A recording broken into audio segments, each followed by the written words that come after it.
How's it going, everyone? My name is Lucas, and today we're going to find all about the wacky world of data management. Let's dilly-dally no further and hop right into it. I'm sure that you all know what a cloud is, right? Like the things in the sky? Anyway, enough about that. I'm talking about the software technology, cloud computing. This form of data management is honestly really handy. Many people think cloud computing is just the storage of data online, but in reality, it's so much more.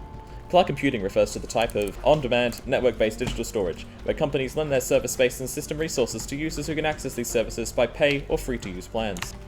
Cloud computing is all around you, and you might just be unaware of this. Some cloud computing software types you could be using right now include iCloud, which automatically backs up all your Apple product data, or Google Docs, which does the same thing for files you upload on the software. Much like the clouds in the sky, there are many different types of cloud computing, including private clouds, public clouds, hybrid clouds, and multi-clouds. Now, let's learn some more about these different clouds. First up on the block are private clouds.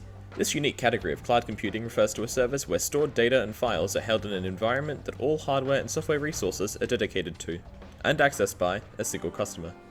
An example of a private cloud is Azure, a Microsoft-owned cloud software.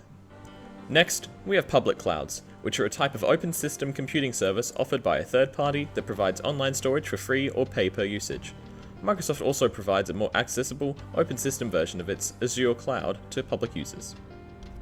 Then there are the hybrid clouds, that combine both public and private clouds into a single service, and contain both free and pay-per-use plans. Surprising or not, Microsoft's Azure Cloud classifies as this type due to its combination of private and public services. Last but not least, we have multi-clouds, similar mediums to hybrid clouds being that they both utilize both private and public plans for online data storage. The only difference being that multi-clouds are typically a combination of multiple major cloud providers such as Amazon Web Services and the Google Cloud Platform. Now that we know all the different types of cloud computing services, let's find out how we actually get more data space without physically owning it. Cloud computing companies usually lend their computer system resources, typically being data storage, by one of the above types. This allows user flexibility of plans relating to the data storage, allowing people like you and me to access a variety of computer resources at the click of a button.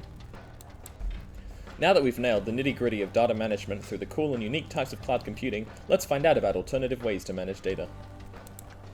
If it wasn't obvious already, cloud computing isn't the only way to free up computer system resources. There are a variety of alternate data management strategies such as software that automatically clean up internet cache and unused files. Your own computer itself also has a variety of inbuilt utility tools that control the efficient operation and maintenance of data. These utility tools are disk cleanup tools, deletable internet cache, and disk fragmentation. If cloud computing isn't an option, then I would recommend using some of these inbuilt data management strategies. With this in mind, let me tell you just how easy it is to utilize these simpler methods of data management.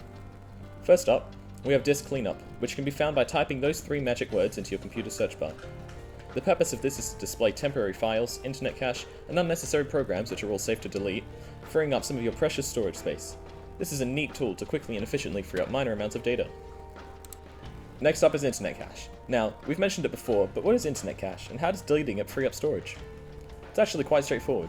Internet cache is a form of temporary data your computer creates whenever you use the World Wide Web. Its purpose? Simply to optimize and reduce delay when loading up common sites you use. Now, why should you delete it, you may ask? Well, it's all data management, baby! Websites you visit produce cache for rendered images to speed up revisits, so it's pointless to waste storage space if you don't plan to visit a specific website again. There aren't really any drawbacks when it comes to deleting web cache, so get rid of it. Out of sight, out of mind, as they say. Finally, we have disk fragmentation. It sounds cool, that's because it is. So what is disk fragmentation? It's a type of data fragmentation which occurs when a file data is written and there is not enough space. The data becomes scattered and broken apart so all the data fits. This helps aid in storing all wanted data onto a storage device at the cost of separating the files and causing a drop in performance. This is usually a computer system's last-ditch attempt to cram all the necessary data a file may need, sort of like when you procrastinate and cram for a test the night before. Here's a quick rundown of what we covered. 1. Cloud computing and how it isn't all about online data storage, also the types of cloud computing. 2. Disk cleanup tools for displaying unnecessary files by a quick search. 3. Internet cache and why it's pretty much always good to delete. 4. Disk fragmentation, its uses and drawbacks. I hope this video has helped you to learn all the main strategies for data management so you can optimize stored data and never need to worry about running low on storage space ever again. That's all for today. See you next time.